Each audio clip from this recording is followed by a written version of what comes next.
EVM को लेके लगातार विपक्षी नेता गंभीरता से सवाल उठा रहे हैं। और सोचिए, देश की जनता की जो शंकाएं हैं ईवीएम मशीन को लेके, उस पर एलन मस्क का जो स्टेटमेंट आया है, पूरी दुनिया में भूचाल सा ला दिया है। नमस्कार, मैं निधि रतन और आप देख रहे हैं नेशनल दस्तक। सोचिए, एलन मस्क ने अपने ऑफिशियल हैंडल पर बोला है कि ईवीएम मशीन को हैक किया जा सकता है, उसको बंद कर देना चाहिए। लेकिन सोशल मीडिया पर तमाम लोग अपनी प्रतिक्रियाएं दे रहे हैं। लेकिन सवाल ये खड़ा होता है कि ईवीएम जैसे गंभीर मुद्दे पे जब तमाम देश भर के लोग सवाल उठा रहे हैं, विपक्षी नेता सवाल उठा रहे हैं, जनता सवाल उठा रही है, तो ऐसे में केंद्र सरकार जो है बात करना क्यों नहीं चाहती। आखिर ईवीएम को, अगर जो भी जनता की परेशानियां है, उस पर केंद्र सरकार को यानी भाजपा सरकार को गंभीरता से जांच करानी चाहिए और जो भी जनता की समस्या है उसका समाधान निकालना चाहिए। आप देखेंगे लगातार जिस तरीके से 2024 का चुनाव हुआ, कई पोलिंग बूथों पर लड़ाई झगड़े की खबरें आई। कई जगह तो ईवीएम मशीनों में गड़बड़ी दिखाई दी और कई जगह पर तो वोटरों को वोटर आईडी होते हुए भी वोट नहीं डालने दिया। तो इस तरीके की लापरवाही को गंभीरता से ना लेना कहीं ना कहीं सरकार की लापरवाही को दर्शाता है। सोचिए, एलन मस्क ने अब सवाल खड़ा कर दिया है, जबकि विपक्षी नेता लगातार जो है वो गंभीरता से सरकार से सवाल कर रहे हैं। पिछले कई महीनों से ये सवाल जो है वो तूल पकड़ते जा रहा है। देश की जनता सवाल पूछ रही है। आए दिन देश की जनता जो है महंगाई, बेरोजगारी, भ्रष्टाचार से परेशान है। सोचिए, छात्रों की हालत तो और बदतर होती जा रही है। कैसे नीट एग्जाम को लेके एनटीए जैसी एजेंसी ने हाथ खड़े कर दिए हैं और अपने हाथ पीछे खींचते हुए कहा है कि हमारी एजेंसी की कोई भी गड़बड़ी नहीं हुई है। ये तो पेपर कराने वालों की जो लापरवाही है उसको दर्शाती है। सोचिए कि एजेंसी जो है वो हाथ खड़ा कर देती है, ईवीएम जैसे गंभीर मुद्दे पर सरकार हाथ खड़ा कर देती है, लेकिन एलन मस्क ने इसको मुद्दा बना दिया है। तमाम लोग सोशल मीडिया पर प्रतिक्रियाएं दे रहे हैं। सोचिए कैसे भारत पर सवाल खड़ा किया जा रहा है, कैसे भारत सरकार पर सवाल खड़ा किया जा रहा है। इस पर गंभीरता से मोदी सरकार को सोचना चाहिए। यहाँ तक कि देश की जनता जो सवाल उठा रही है, देश की जनता चाहती है कि बैलेट पेपर से चुनाव होना चाहिए। आखिर केंद्र सरकार को किस बात का डर है, जबकि सीना ठोक कर कहते हैं कि अब की बार मोदी सरकार, वो भी 400 के पार तीसरी बार केंद्र में भाजपा सरकार यानी एनडीए गठबंधन के साथ मिलकर अपनी सरकार बना चुकी है। लेकिन फिर भी वो ईवीएम जैसे मुद्दे पर बात करने से आखिर क्यों कतराती है।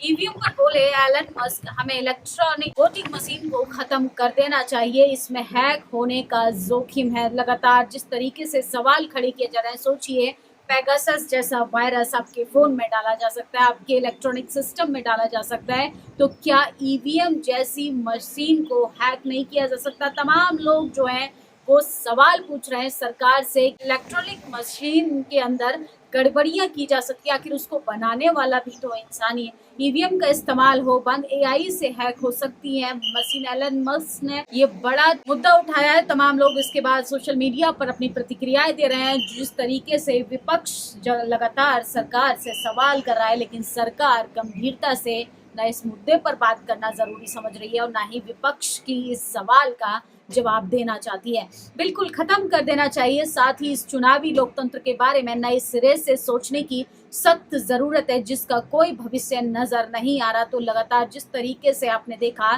कि 24 के चुनाव में धांधली कर तीसरी बार मोदी सरकार ने अपनी सरकार बनाई। तमाम लोग सोशल मीडिया पर इस तरीके की फुटेज जारी करते हैं, वीडियो जारी करते हैं। कई बार तो लोग फोन करके इन्फॉर्म करते हैं कि किस तरीके से पोलिंग बूथ पर धांधली कर स्कैम कर कई समय तक तो घंटों तक बिजली को बंद कर दिया गया था। इसके बावजूद ये सब लापरवाही का होना, ये काफी ज्यादा डेमोक्रेसी के लिए खतरा साबित होता जा रहा है। सोचिए किस तरीके से देश की जनता को ही नजरअंदाज करके सरकार जो है तीसरी बार सत्ता पर तो स्थापित हो गई, लेकिन आखिरकार ये सरकार जो है वो जरूरी मुद्दों पर क्यों बात करना नहीं चाहती। हंसराज मीणा लिखते हैं, दुनिया का सबसे अमीर और ताकतवर रूपी बुद्धिमानी व्यक्ति एलन मस्क भी जानता है कि ईवीएम लोकतंत्र के लिए खतरा है। यहाँ तक कि अमेरिका जैसे सभी विकसित देशों में भी बैलेट पेपर से चुनाव होते। चुनाव आयोग इस सवाल पर कब जवाब देगा, भारत में बैलेट पेपर से चुनाव करवाने में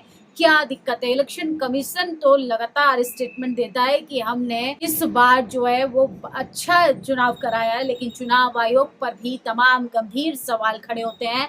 हैक हो सकती है ईवीएम, इसे खत्म कर देना चाहिए। अमेरिकी चुनाव को लेकर एलन मस्क का ये बड़ा ट्वीट आया है, जिसके बाद तमाम लोग सोशल मीडिया पर अपनी प्रतिक्रियाएं दे रहे हैं। और सोचिए, लगातार इन सब मुद्दों पर बात करने वाले विपक्षी नेताओं को, जनता को, पत्रकारों को डराने की भी कोशिश की जा रही है। जिन तमाम मुद्दों पर सरकार को बात करनी चाहिए, वो तमाम जरूरी मुद्दे जनता अब अपने आप सरकार के सामने रखने की कोशिश कर रही है। तो ईवीएम पर एलन मस्क का ये बड़ा ट्वीट है। जैकी यादव लिखते हैं, एलन मस्क को इस सदी में चुनिंदा जीनियस लोगों में गिना जाता है। आज एलन मस्क ने एक बात कही जो हम लोगों के लिए बहुत ज़रूरी है। उन्होंने कहा हमें ईवीएम को ख़त्म कर देना चाहिए, क्योंकि इसे इंसानों द्वारा, एआई द्वारा हैक किए जाने का रिस्क है। हालांकि ये रिस्क छोटा है, मगर फिर भी बहुत ज़्यादा है। जो बात आज एलन मस्क बोल रहे हैं, वो कई समय से हमारे देश का जो है विपक्ष बोल रहा है। विपक्षी नेता इस मुद्दे को उठा रहे हैं। सोचिए, पेपर की हेडलाइंस देखिए कि एलन मस्क के बयान पर ईवीएम हटाने की मांग, क्या वाकई में हैक हो सकता है ईवीएम? तो ये सरकार से तो सवाल गंभीरता से बनता है। जो जनता जवाब चाहती है, आखिर सरकार जब बहुमत से सत्ता में आ सकती है, जब सरकार को कोई डर नहीं है, जब इलेक्शन कमीशन को कोई डर नहीं है, तो बैलेट पेपर से चुनाव कराने के लिए मुझे लगता है ज्यादा नहीं सोचना चाहिए। ईवीएम को एआई से किया जा सकता है। तो टेस्ला के सीईओ एलन मस्क ने ईवीएम को लेके गंभीर दावा किया है, जिसकी वजह से विपक्षी नेताओं को फिर से ये मुद्दा गरमाने का, भुनाने का मौका मिल गया। सीना ठोककर चुनाव आयोग सरकार को बचाने की कोशिश करता रहा। चुनाव कराने से लेके चुनाव की डेट आने तक की आप देखेंगे, आचार्य संहिता की भाजपा सरकार ने किस तरीके से धज्जियां उड़ाई थी और किस तरीके से चुनाव आयोग उनके बचाव में आ खड़ा हो गया था। लेकिन वही विपक्षी नेताओं के हेलीकॉप्टर की जांच तक कराई जा रही थी। ये कहीं ना कहीं दिखाता है कि इलेक्शन कमीशन भी सरकार को बचाने की कोशिश में लगा है। लोकसभा में अगले सत्र में सरकार डीप फेक कंटेंट कानून बनाने की तैयारी में। सूत्रों के अनुसार इस बिल का नाम डिजिटल इंडिया होने वाला। यूट्यूब, फेसबुक, दूसरे वीडियो प्लेटफॉर्म को रेगुलेट करने के लिए कानून आ सकता है। तो यूट्यूब पर पाबंदी लगाने की कोशिश कर रही है भाजपा सरकार, क्योंकि ये सरकार सवालों से घबराती है, आलोचना से घबराती है, मुद्दों पे बात करने से घबराती है। और इन सब को बचाने के लिए हमारे देश का इलेक्शन कमीशन, टीवी, अखबार जो है वो सरकार को लगातार बचाने की कोशिश करता है। और सरकार के जो जरूरी मुद्दे, जिन सरकार को जवाब देना चाहिए, उन सब को नजरअंदाज करके आपको धर्म का झुंझुना पकड़ाकर गुमराह किया जाएगा। ओबीसी विरोधी नरेंद्र मोदी ऐसे नहीं कहते हैं। देखिए, खुद को ओबीसी बताने मोदी जब सत्ता में आए थे, अरबपतियों में पिछड़े का हिस्सा लगभग ओबीसी अरबपति सिर्फ 9% रह गए हैं। दोगुना बोलकर संपत्ति में हिस्सेदारी अदा कर दी। पिछड़े समाज को किस तरीके से गरीब बनाया जा रहा है।